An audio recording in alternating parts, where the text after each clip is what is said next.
ये class 11th की एक पोएम है और इसकी पोइटेस का नाम है शर्ली टूलसन। पोइटेस ने अपनी माँ को इस पोएम के जरिए श्रद्धांजलि दी है। इस पोएम को मेन रूप से 3 पार्ट्स में दिखाया गया है। पोएम की फर्स्ट स्टेज में एक फोटोग्राफ में पोइटेस की माँ को समुद्र के किनारे खड़ा हुआ दिखाया गया है। वह वहाँ खड़ी होकर अपने हॉलिडे को एंजॉय कर रही हैं। उनके साथ 2 लड़कियाँ भी हैं जो उनकी कजन्स हैं। पोएट की माँ उस समय लगभग 12 साल की थीं। सेकंड स्टेज हमें 20 या 30 साल बाद यानी 20 और 30 इयर्स बाद के टाइम में ले जाती है। इसमें दिखाया गया है कि उसकी माँ हंस रही थी और उसकी 2 छोटी सिस्टर्स बाहर सी बीच पर जाने के लिए तैयार हो रही थीं। और थर्ड स्टेज में पोइटेस अपनी माँ को याद करती है और उसका मन बहुत दुखी होता है। उस फोटोग्राफ को देखकर पोइटेस को अपनी पुरानी यादें आती हैं। तो चलिए इसी के साथ अपनी पोएम शुरू करते हैं। पोइटेस की माँ का एक पुराना फोटोग्राफ एक कार्डबोर्ड पर रखा हुआ था, जिसको देखकर उसे अपनी माँ की बचपन की याद आ जाती है।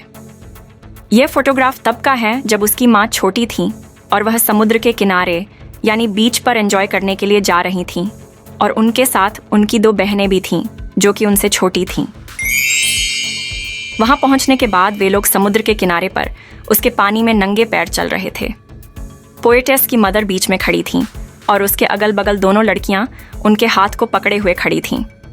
उस समय पोएटेस की माँ की उम्र 12 साल यानी 12 इयर्स की थी। ऐसा मालूम पड़ता है कि यह फोटोग्राफ काफ़ी पुरानी थी, लेकिन पोएटेस ने इसको बहुत ही संभाल कर रखा है, क्योंकि इसको देखने के बाद उसको अपनी माँ के बचपन की पुरानी और अच्छी यादें आती है। फोटोग्राफ को देखने से मालूम पड़ता है कि उसकी माँ का बचपन बहुत अच्छा था।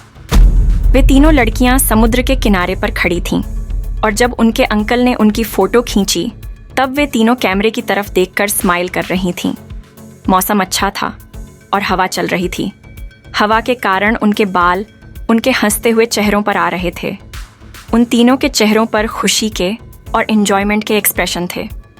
उस समय पोइटेस की माँ बहुत ही सुंदर लग रही थीं और ये फोटोग्राफ काफ़ी लंबे समय पहले लिया गया था। तब से लेकर अब तक काफ़ी चीज़ें बदल चुकी है। उसकी मदर बड़ी हो गई और अब वह मर चुकी हैं और पोइटेस उनके बारे में और उनकी पुरानी यादों के बारे में सोच रही हैं। लेकिन एक चीज़ है जिसमें अभी तक कोई बदलाव नहीं आया और वह है समुद्र। यह समुद्र उस समय उन तीनों लड़कियों के पाँव के ऊपर से होकर गुजर रहा था और उन लड़कियों के पैरों को धो रहा था।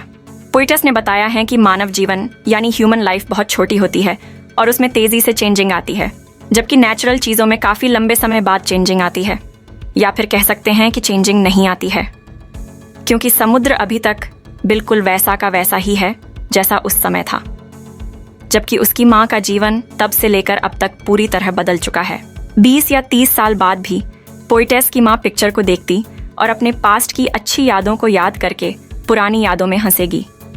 वह फोटो देखती और कजन्स डॉली, बेटी और खुद के द्वारा पहनी गई ड्रेसेस पर कमेंट करती। समुद्र में छुट्टियां बिताना उसकी माँ का बीता हुआ समय था और उसकी माँ की हंसी पोइटेस के लिए पुराने टाइम की बात बन गई है, क्योंकि उसकी माँ अब मर चुकी थी।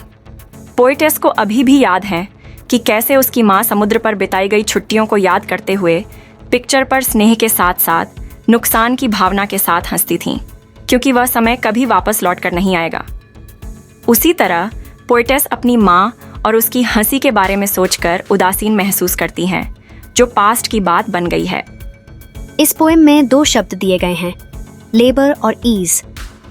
ये दोनों एक दूसरे के ऑपोजिट वर्ड्स हैं, लेकिन एक ही चीज यानी सेम चीज, लॉस को डिस्क्राइब करते हैं। पोइटेस याद करती है कि उसकी माँ की मौत हुए लगभग 12 साल हो गए हैं। पोइटेस दुख से घिरी हुई है, लेकिन उनके पास अपने नुकसान और दर्द को बताने के लिए शब्द नहीं बचे हैं। पोइटेस अपनी मरी हुई माँ की यादों में पूरी तरह डूबी हुई है। इस स्थिति की दर्दनाक चुप्पी पोइटेस को परेशान कर देती है। पोइटेस दुख को महसूस तो कर सकती है, लेकिन उसे शब्दों के माध्यम से व्यक्त करने में असमर्थ है। मौत के कारण पसरा सन्नाटा माहौल को दुख भरा बना देता है, जहां कोई भी कुछ बोल नहीं पाता। तो इसी के साथ आपका चैप्टर यहीं फिनिश होता है।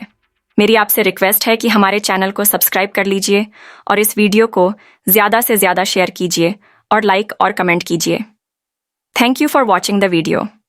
Now we will meet in the next video.